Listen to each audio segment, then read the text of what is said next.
Hello guys, in this video we're going to talk about what is a Cash App business account. So here, if you're not familiar with Cash App is a place where you can send and spend like a bank and buy stocks or Bitcoin using your application in your phone.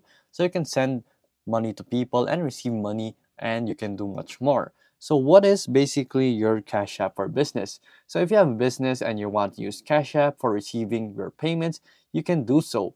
So it's just that simple. So here a very short answer from Cash App support says that Cash App for Businesses is a business account designed to help small business owners and entrepreneurs sell their goods and services. It's just that simple. So if you want to create a Cash App business account, you can go to your profile from your personal account. Scroll to the bottom page and then choose your business account. Fill out the business information, and then you will see this badge right here appear once you already have the Cash App business approved. So that is Cash App, and you can scan right here in the bottom right corner of my screen. And you can scan this if you want to download the Cash App and then register, and then you can make a business account by going to your settings and then again right here personal account. For personal account, go to the bottom page and create a business account. And there you go.